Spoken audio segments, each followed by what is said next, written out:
Good morning, friends. Welcome to WordofGord's OBE Journal 2017.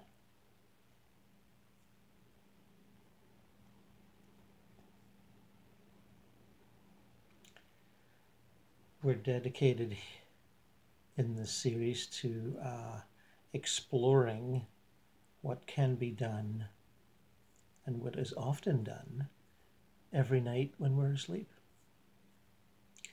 Many of you have intermittent memories and consciousness of being out there doing things, having fun and exploring, but there are gaps. Some people call them dry spells. And I had many gaps and dry spells myself over the years, and but had learned not to fret about it, and had assumed for many years, that things were going on that I just was not aware of or didn't need to be aware of. And that satisfied me for a long while. And then I hit a phase a few months ago where I started to wonder, maybe that should be explored. Just for the sake of exploring it, more than anything else, to add more details to the maps that we are making. Some of those details are relatively insignificant or seem so, and others seem highly significant.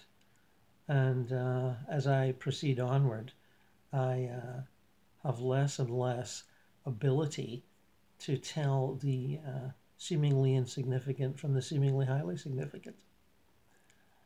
They're all events unfolding in spirit, if you like, just as things here on Earth are events unfolding in time and space. But, you know, that's just my take on it. I wouldn't want to get too insistent on that. And but as you go through these experiences, you will form some kind of, attitude, I guess, series of attitudes. It's inevitable, really. You come to look at them in a certain way, and in an attempt to sort of grasp and categorize what's going on. Although perhaps some of you are lucky enough not to have this desire to grasp and categorize. And good for you if you do so. So I see myself going out of body earlier this morning, about 5 hours ago. It's now dawn, and enjoying just rising up from the body fairly quickly, and moving up out of the room in the house and up into the sky above the town where I live, and floating out over the Lake Ontario, which is our town is on the edge of. And I always enjoy that, and often use it as a springboard to sort of enjoy the vibrations, balance my own, and then come to some sort of conscious plan about what I want to do.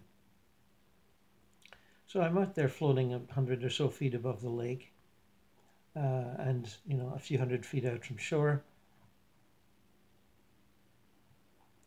and sort of watching the clouds and the stars beyond, and the gaps, and just feeling a general sense of serenity and actually sort of lack of desire to do anything. I'd have been quite happy just to float there, as it's very sort of blissfully calming. between the water and the sky and looking out. You look up to the sky, look down to the water, look over towards my town, or a little to the right to Toronto, and contemplate the quiescent energies of the nighttime. Well, certainly the lake is quiescent, but Toronto itself is much quieter than it would be in a few hours. With almost everyone sleeping, and there's a nice balance of energies at that point. And maybe that balance is always there, but it's easier to perceive at nighttime. So yes, not a huge desire to leap out and go adventuring, but recalling my commitment to this series of consciousness projections to further detail the maps we are making.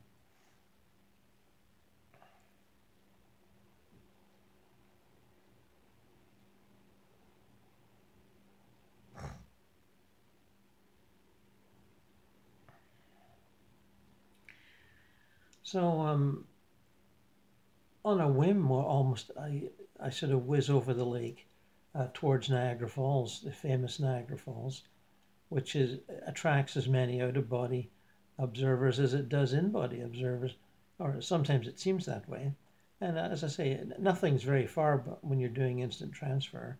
And I'm sort of not quite instant transferring, but whizzing over the lake, as it's just a short journey across the lake from where I live. And it's kind of pleasant, sort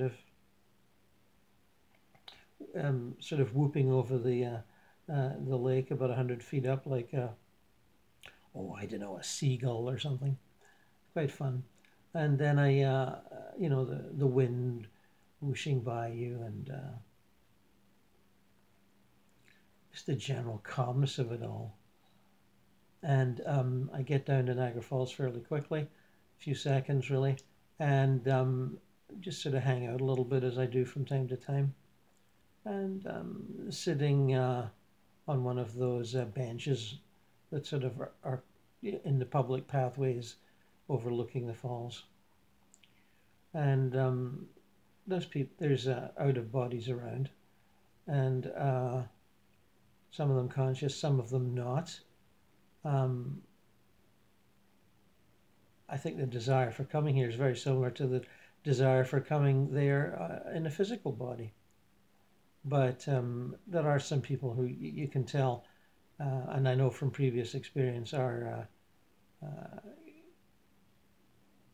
while not able, through their belief system or their willfulness, to get beyond being a sort of a out-of-body ghost on the physical plane, to the next few levels.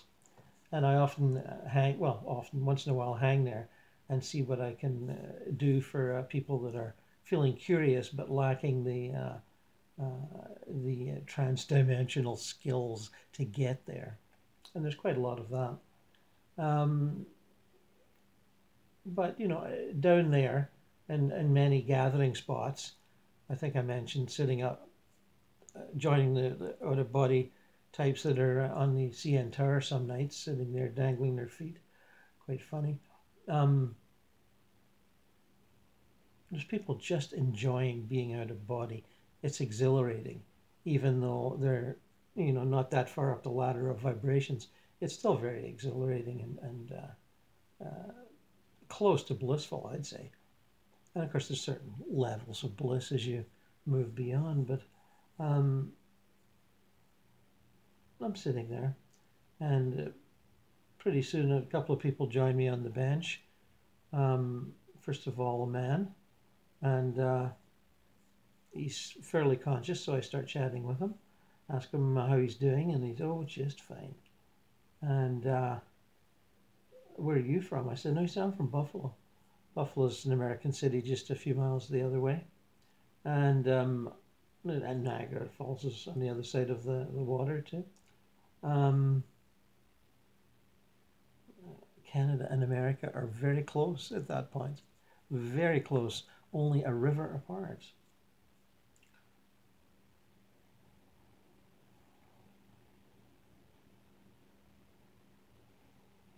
And we chat about the usual fun stuff that OBEers do. You know, what fun it is to fly, and he doesn't seem to, he says he says he rarely remembers any of this when he wakes up, and when he does, it's only little snippets here and there. But he says it's a great place for meeting women. And I said, oh yeah, sure. I said it's a very sociable place, the out of body state. And I get the feeling that he's got a number of girlfriends out here, but there's one in particular he's waiting for tonight and hoping that she'll show up. And I ask him if he can integrate all that into his regular day life, and he said, "Yeah, I can integrate it. It's not a problem." He says, "I don't feel guilty about it. What happens here stays here." And boy, have I heard that justification before. It's maybe a bit like what people in the class, the social class, the economic class, who go to conferences every once in a while and are away from home for 2 or 3 days. I think they feel, you get the feeling that they often justify their affairs as what happens at the conference stays at the conference. It's a separate life, and they just do what they want to do and deceive when they come back home. And maybe the deception's pretty elementary, and the spouse isn't really taken in by it all. But that's often the justification I hear from people that are out of body, having intimate interactions with others. And I don't pass judgment. I just observe, and I've done it the odd time myself, although not recently. There's more can be achieved, I believe, in terms of vibrational bliss by doing a heart chakra meditation where you share your energies from your heart chakra with the person that you feel close to. But that's another story. Most people are quite excited about having guilt-free, pregnancy-free, STD-free intimacy. That appeals to them immensely. And certainly the high, the orgasmic high, is quite something too. So we're sitting there discussing these matters in a fairly casual guy sort of way, and I just respond to the level that he communicates to me on, and without trying to act superior or different or whatever.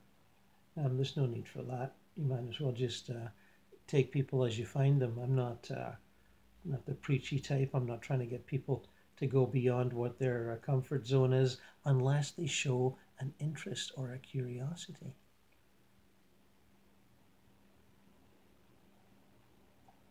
And this fellow doesn't. He's quite charmed with his nightly adventures. And within a few moments, a lady shows up and sits beside him, and they start chatting away, very friendly, and old pals, no question about that. And he introduces me as this fellow from Canada. And yes, I am from Canada, although that hardly matters here. But people do tend to hang on to their national tags, and the woman is very warm and friendly, and asked me how I'm doing, and I say, "Oh, just fine, thanks." And we discuss the usual sort of chit chat. There's a little bit of chat about politics. I guess the whole Trump thing is never far from Americans' minds. These people seem to be both American, and although they avoid any tension or any approach to arguing, and I can sort of see that perhaps they're not exactly of the same attitude, and there's more important things to do, and they talk about going flying together, and that's pretty much what they're going to do, I should expect. Although, and sometimes people fly down to the bottom of the falls and sort of feel the exhilaration of that, because you're not going to drown down there, and sort of standing above the water, just a few feet away. You get soaked, of course, but not soaked in the way that you get physically soaked, because you're in another dimension, of course. But it is very thrilling, and the lady asks if I'd like to come with them, and I thank them, and wonder what really she's got in mind, but that doesn't really matter. And they ask me what I'm doing, and I said, well, I like to go visit dead celebrities, and they go, oh, really? And I go, yeah, I do that quite often, and they ask about how I do it, and I say, well, usual stuff that I might say here, simplified, I'm changing dimension consciously, and you can tell that sort of throws them when I say that. But I tell them, well, it's just an act of will. You just do it. You just change dimension to the afterlife, where all the dead people are, and then when you do that, that's it, fairly instantaneous. You just move to where you need to go, and I try to make it as simple as possible and not sort of mystically complex. And they go, wow, that's really something, and they're quite enthused about it. And they ask who I've been to see, and I mention names that you've heard and names that maybe you haven't. Some of them are the older spirit contacts from years ago, and I mentioned JFK finally, and they go, oh yes, right, that must have been something. And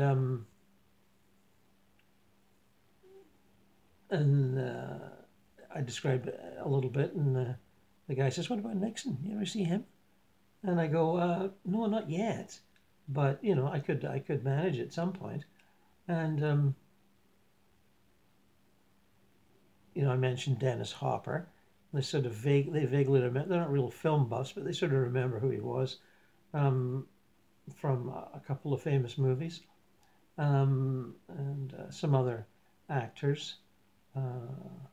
Robin Williams catches their attention for sure, and they ask about him.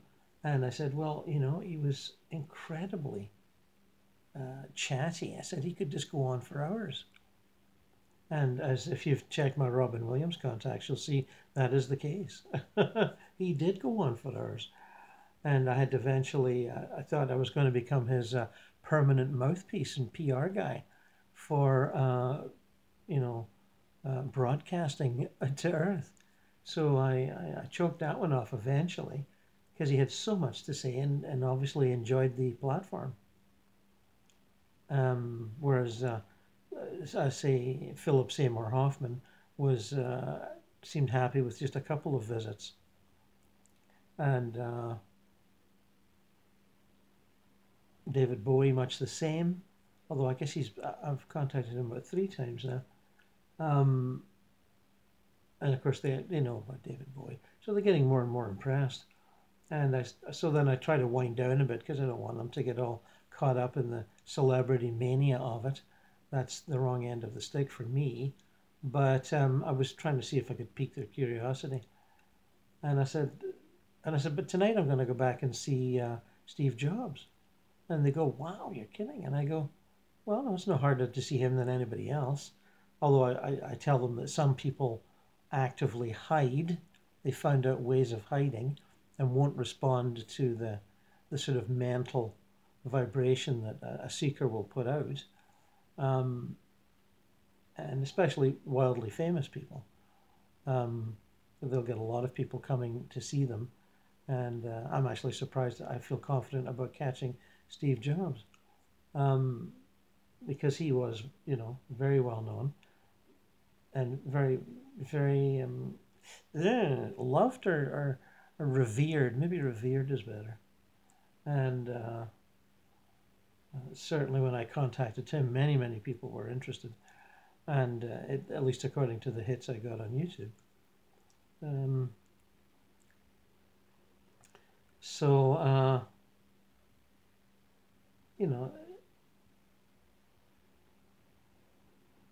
the couple make their farewell, shall we say. And I can tell by the way they look at each other, they're quite keen to get going. And I say, well, ciao, see you next time.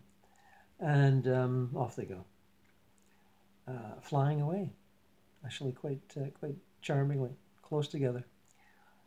And dressed, by the way, I should say in fairly normal street clothes, by the way. People have an ability to not be naked or, in nightgowns or whatever when they're traveling. Their subconscious takes care of that, I think. And also there's other levels where people, you can tell if they're fairly experienced at going out of body at night, you can tell by the way, the kind of fancy way they're dressed, that they have made an effort, But those two were just in fairly regular kind of jeans and t-shirts kind of thing. And but obviously quite pleased to see each other. So there's other activity going on there. People on other benches sitting, and people standing at the fence line and looking in, and But I can tell that they're all people actually sleeping. And as I say, some of them are unconscious. They're standing there a bit sort of zombie-like, and others are more with it and talking to each other. So I make the decision to change dimensions, and I do. I'm gone from there, and there's kind of a little sense of things rushing by, but not much. I do it very, very quickly. And a second or two later, I'm in one of the paradise realms of the astral plane. Beautiful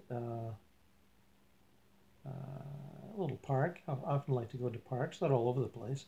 And this is one I'm relatively familiar with. And I use it to just as a stop-off point and then focus on what I want to do next. And I'm just enjoying this lovely little park. A few people around. No one pays any attention to me. At least not in a few seconds that I'm there. And I focus on the image of Steve Jobs as I last remember him. And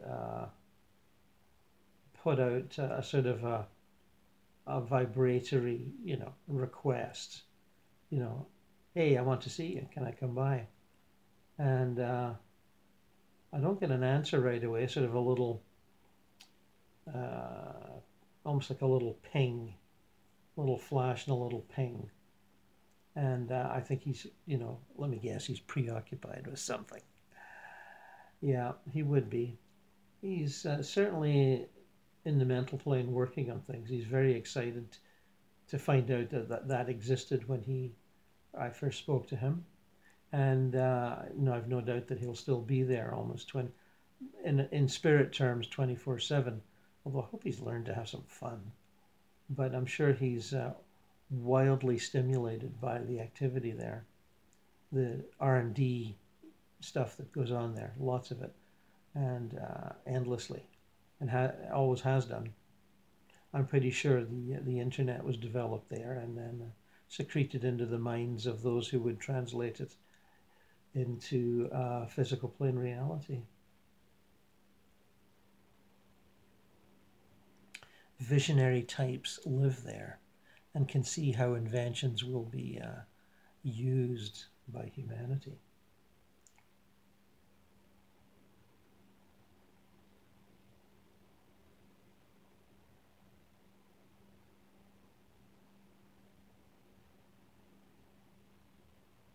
I sort of get a weak response eventually. It's like, oh, really? Must you? And so I just form the intention, get focused, and I'm there. And I join him in a hallway walking, and he sort of vaguely recognizes me from before. Um, and he sort of looked at me and, don't I know you from somewhere? And I said, yes, I came to visit with you when you first passed a while back there, and put the interview up on YouTube. And he goes, oh, yes, I recall. And he says, what can I do for you today? And I said, just wanted to do a little update and see how you're doing and have people know how you're doing. And he said, well, that's He seems accepting of that, although he's obviously preoccupied with 10 other things going on in his mind. And we're in a building that looks like a modern university. I'm not saying it is. It's some kind of research and development facility, and where people, fiddle about with things and think about things and meditate on issues, some technical, some metaphysical, some idealistic. A lot goes on there. And certainly a lot of it in terms of its specialized use of intelligence is beyond me. I'm certainly not scientific or technical in that way, and I'll be making no attempts to find out that. Although I ask him if he's communicating the advances in his work to former colleagues on Earth, and he goes, "Oh yes, absolutely. On a regular basis, I'm down there whispering in their ears, and talking to them when they come out of body at night, and it can be frustrating because their consciousness is not high, but I don't get angry because, well, first of all, I've given up being angry, and second of all, I have been shown by my guides that I was much the same myself, that I would come out of body and get inspiration from others through out-of-body contact and then not remember it. Although thinking that I'd had some brainwave of an idea.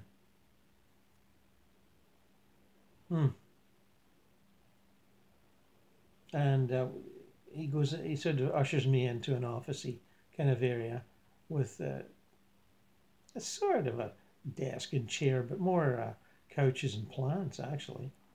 It's obviously a place to feel comfortable in and maybe have meetings and whatnot.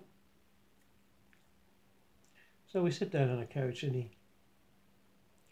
looks at me and says, well, what else would you like to know? And I said, well, how's your adjustment rates? And he goes, oh, just fine, perfect. I'm wonderful now. I'm through all that, review and regret scenario. He says, I don't look back at my life anymore. And I did regret my bad behavior, but I'm through that now. I've apologized to everyone concerned. Whether they actually, remember me apologizing is another story. But I've done my best. And, I've moved on. And, that's the best I can do. And so I say, yes, of course, I understand. And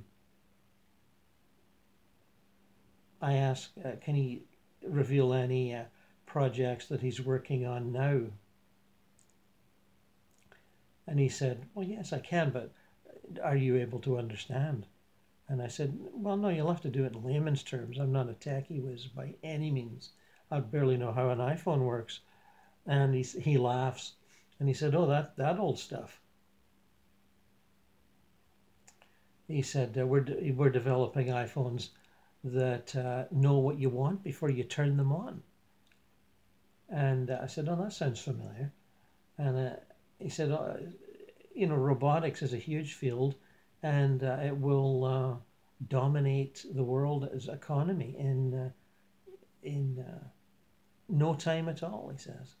And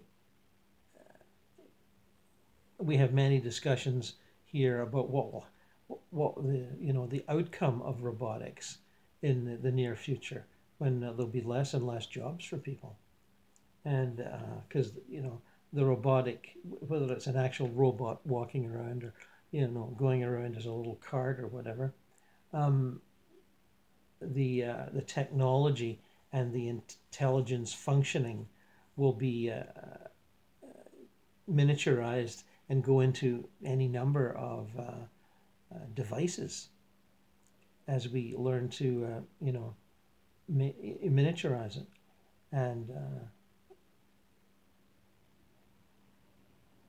And we also wonder about how lazy it will make people. I mean, if devices come up of a sitting or a reclining position to you because they sense you want them, because they're tuned into your thoughts and desires, then how lazy is that going to make people, just sitting down and drawing things to themselves? And I say, yes, I see the point. It will make people, as if they aren't lazy enough. The whole couch potato scenario. And I know plenty of people, well, I shouldn't say I know, one hears of the scenario. I say to him, I'm more of a movie guy. I'll sit down and watch a movie and then get up and just, do something else. I'm not really a couch potato switching from channel to channel, or, watching sports all day or whatever, or the shopping channel or whatever. And but everyone has their mode of relaxation, and I'm not one to be pointing out what people should or shouldn't do. I just don't do it myself. And he says, well, what do you do? You seem like an interesting fellow. And I said, well, I write a lot, and I do a lot of YouTube stuff where I talk about the afterlife and the souls of people who live there, and reincarnation, and the higher self. And I run off the usual stuff that I talk about. And he says, funny you should mention reincarnation. I'm thinking about that. He says, I get so excited about the possibilities of what can be accomplished on Earth, and even just in the next 30 to 50 years. He said, I'd love to be down there and part of it. And he said, but I don't really want to be a baby and all that child stuff. I'd like to skip all that. And so he says, we're working on that. And he says, my guides are giving me advice and pointing out the pitfalls, possible pitfalls. And I said, oh, so you're going to find somebody that wants to vacate an adult body so that you can be a walk-in? And he goes, yeah, you got it. That's it. And I said, well, my feeling is instantly you should pick somebody in your field that's maybe prone to having an aneurysm or a heart attack, and jump in when they do. Their guides will help you out with that. And I said that's how walk-ins normally, do it. Well, I shouldn't say normally, but that's often how it's done. And he says, "Oh, you know what you're talking about, don't you?" And I said, "Well, yeah, sure." And I said, "But yeah, I agree with your guides. There are pitfalls. You have to match up psyches and every aspect of your being and character.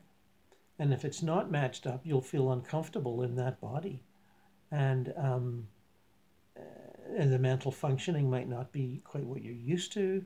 It's somebody in your field, but they may not be quite as marvelously smart as you are, and the adjustment could be tough."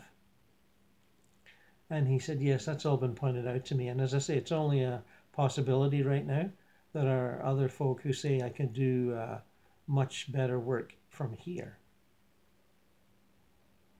And I said, yeah, well, it's your choice. It's a challenge no matter which one you choose. It's the option of various challenges. And we sort of chat on about that sort of thing for a while. I'm not going to go into every sentence here. But I can see he's enthused. I mean, he's firing on all 8 cylinders, this guy. And I expected he always did. It's just that kind of high energy, high achiever type, you know.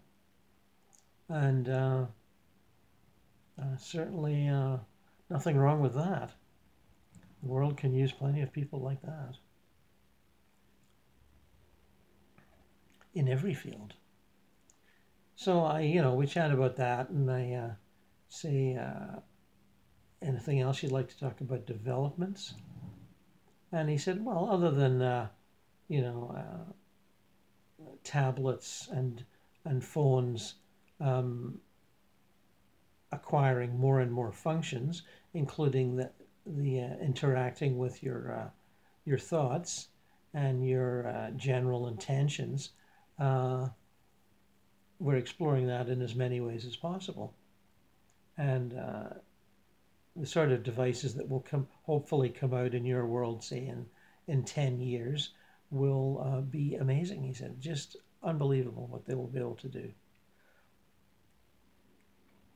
And he said, we're also trying to make sure that they're, affordable for the third world. This is not just for A-list techies, and the elites. He says, we want everyone to have one of these. And obviously the cheaper versions will not be quite as multifunctional, but still pretty good. And I interact with various developers in Asia on this matter, and I'm not the only one. And it's ongoing. And I said, what about your recreational activities? You ever lay back and just relax and have some fun? And he laughs and says, well, not much, but I know what you mean. He said, we have some games here that are pretty fun. And he said, have you seen us flying around throwing things at each other? And I go, yeah, I know, I've seen that one. There's a game where people, it's a bit like that Harry Potter one, although not quite as organized. The people sort of fly around and throw, it's like little thought form spears at each other, and then they try to dodge them. And when I say thought form spears, they look like little golden poles, and they're sort of rubbery.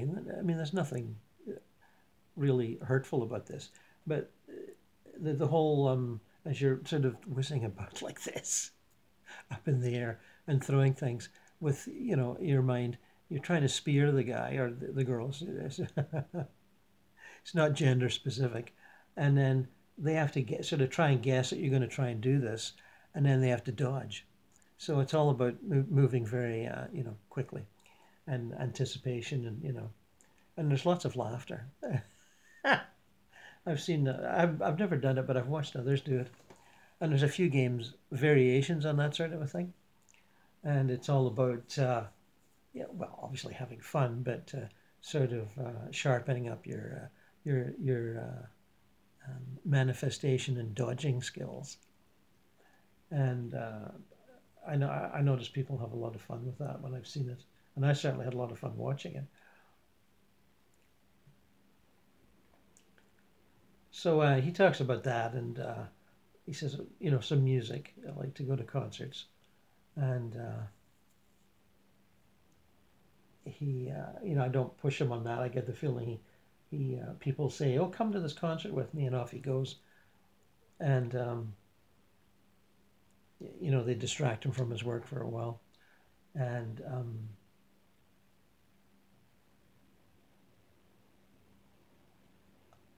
I sort of ask a little question about socializing. Does he have time for that? And he goes, I've tried to make more time for that, because I was never that great at it before. I was too busy telling people what to do. And I laughed. I said, yeah, so I heard. And he said, you didn't know much about me? I said, no, I wasn't really a computer geek. I said, I just would see the odd little thing in the newspaper about you then after you passed. And I said, oh, what do you think of that movie about you? And he said, oh, those. Yeah, they're almost too embarrassing to watch. He said they're so accurate. It's like I can't bear to watch them. He said I don't think I even got through the either of them. And so I don't pursue that one. But there's this sense that he's reforming himself and trying to be one of the gang. And there's definitely some intimate interaction with lady friends. I can see that. And he doesn't talk about it, but I can feel it in his mind as we're going over the whole socialization thing. And at that point, he's sort of acting a little sort of fidgety. And I said, well, I've taken up enough of your time, Steve. And he said, yeah, I'm kind of keen to get on. I got things to do. And I said, well, thanks very much. There'll be people who'll be very glad to hear that you're doing well. And any last parting words for your fans, of which I know there are many. And he said, keep the faith. Things are not as bad as they look.